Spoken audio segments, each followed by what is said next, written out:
this was definitely my favorite episode of Komi Can't Communicate. This episode was great. You had, I think I forgot what his name, Narcissist or something like that. That dude, my God, he's full of himself. And then you have the whole scene between Tadano and Komi, their reactions to what happened last week with the whole hand-holding thing.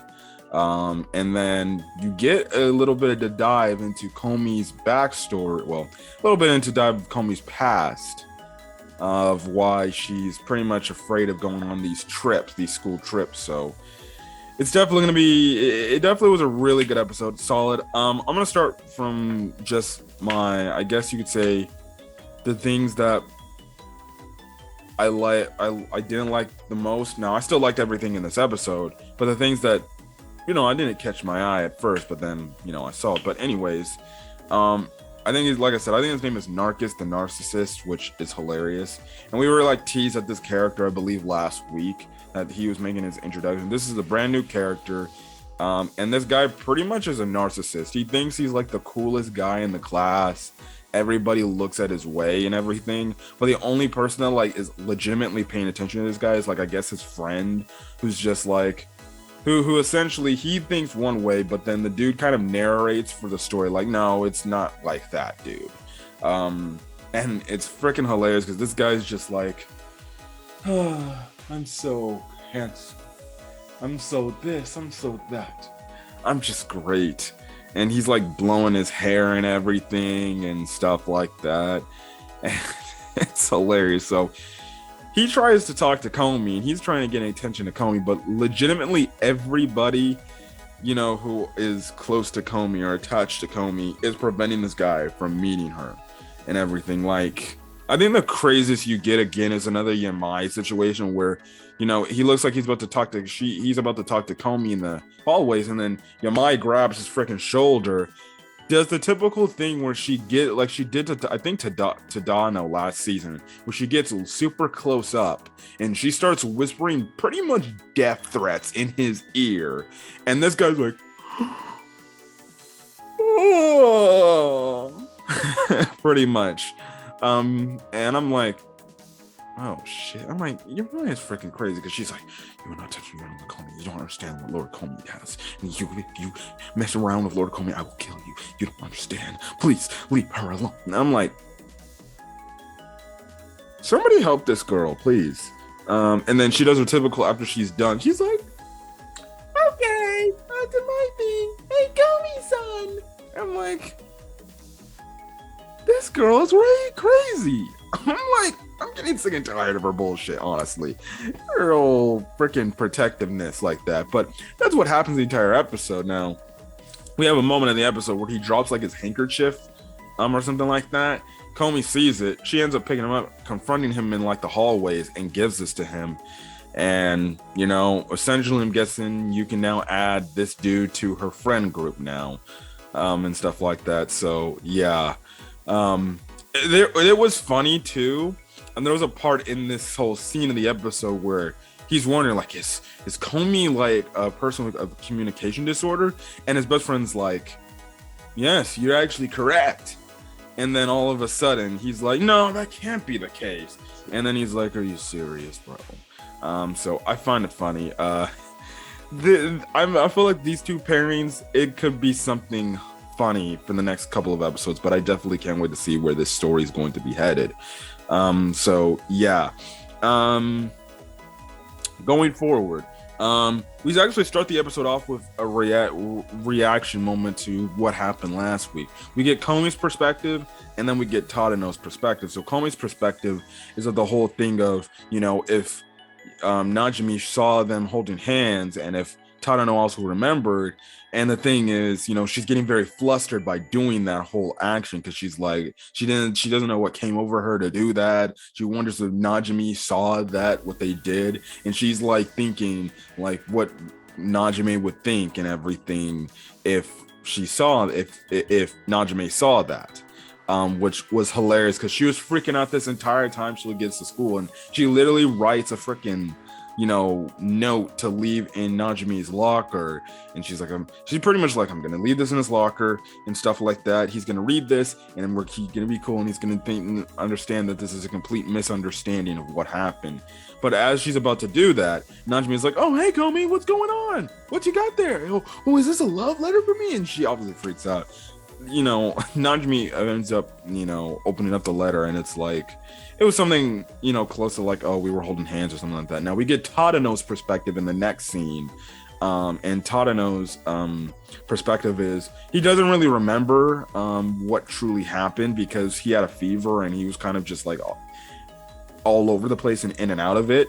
And he's just wondering like, oh my goodness, all I remember is Komi, I hope I didn't put her with too much stress and burden and stuff like that. And it's funny because when they end up meeting each other, they end up resolving the whole issue and stuff like that, which I thought it was cute and funny. It's kind of like these two characters. Again, it's the typical thing of, these two characters. They both clearly like each other. They're very flustered to express those feelings. And they're wondering like, oh, what's going on now? They're more than bold enough. We see that Komi was bold enough to do it, hold his hand and stuff like that.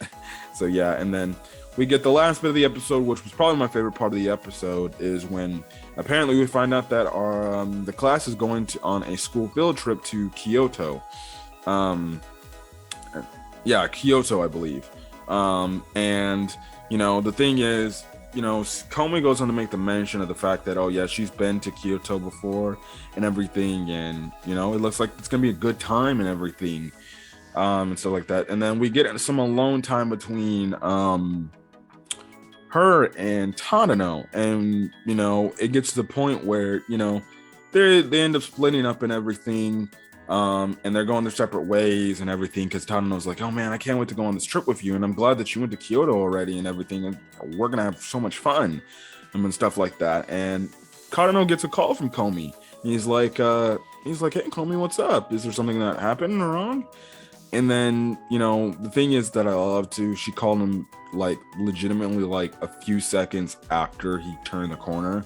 So literally they're practically like, so Tadano's like in the corner over here, and then like, I guess like I'm putting on my mic right now, Tadano's like over here, and then Komi's on the other side, but they're practically still close enough, even though that they're calling each other. Tadano can pretty much still somewhat hear Komi around the corner. But Komi goes on to mention to Tadano like she lied about going to Kyoto, about knowing all these things about Kyoto and everything, because she's never truly been there. And we get some flashbacks of the past to the fact that when Komi was in junior high, she was in charge of selecting the groups and everything, but she never did that because she had no friends at the time.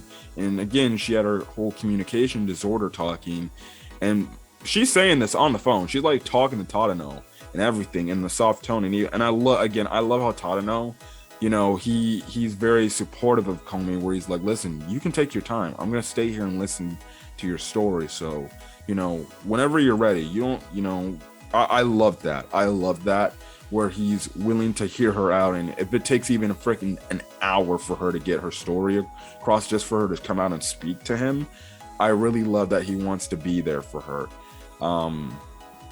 And stuff like that. And it's really sweet, and it's really adorable that Tadano cares so much about Komi. Like this dude knows like some of the things she means when she's just like quiet. Like it goes to show you how much he ultimately cares, and I think Komi already knows that he cares a lot about her.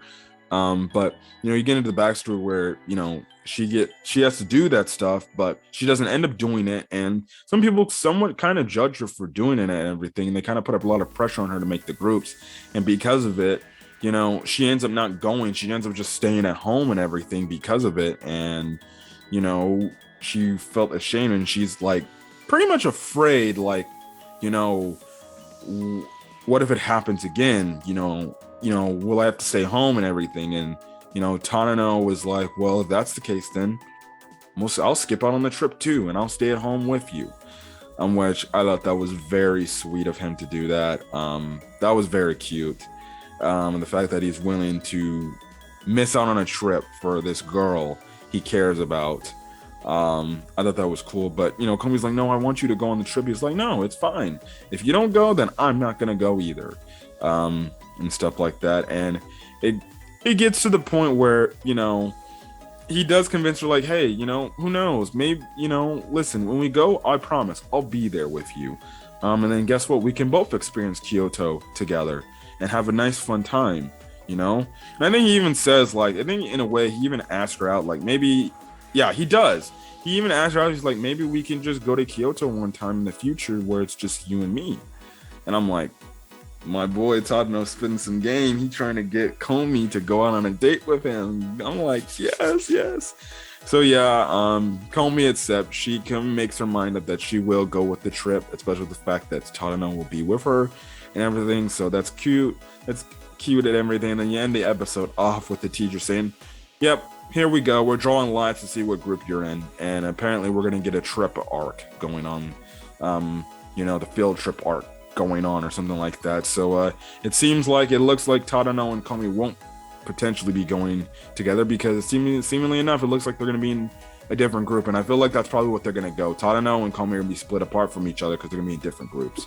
But this episode was great. Again, another solid episode of Komi Can't Communicate. That Baxter almost made me cry, damn it. Like, shit. I'm like, somebody please hug this girl. I'm like, my goodness, I'm just waiting for Tadano to hug this girl, man, or Komi to hug him.